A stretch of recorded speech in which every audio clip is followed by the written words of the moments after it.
The Bible story of Queen Esther. Long ago, in the vast Persian Empire, there lived a young Jewish woman named Esther, whose courage and faith would save an entire nation. The story begins during the reign of King Xerxes, also called Ahasuerus, ruler over 127 provinces from India to Ethiopia.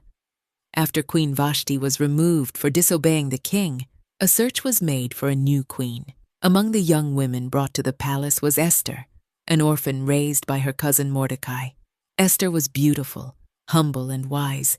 She kept her Jewish identity secret, following Mordecai's advice. When the king saw her, he favored her above all others and crowned her queen of Persia.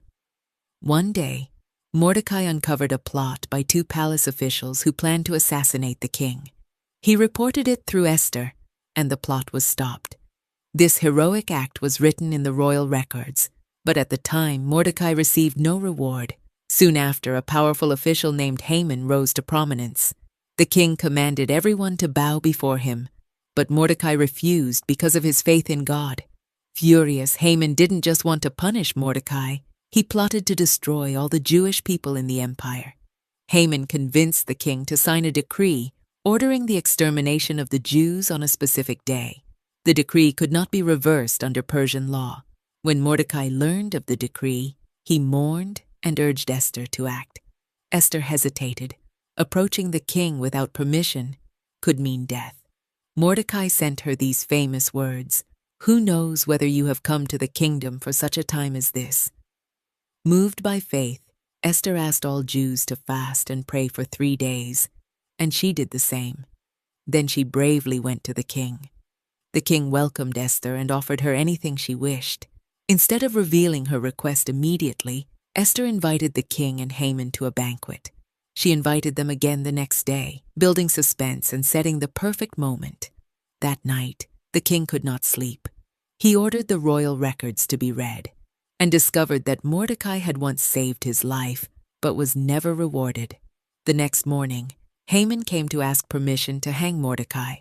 But before he could speak, the king asked him, "What should be done for the man the king delights to honor?" Thinking the king meant him, Haman described a grand public honor. To his shock, the king ordered Haman to honor Mordecai in exactly that way. At the second banquet, Esther finally revealed the truth. She was Jewish. Her people were sentenced to death. Haman was responsible.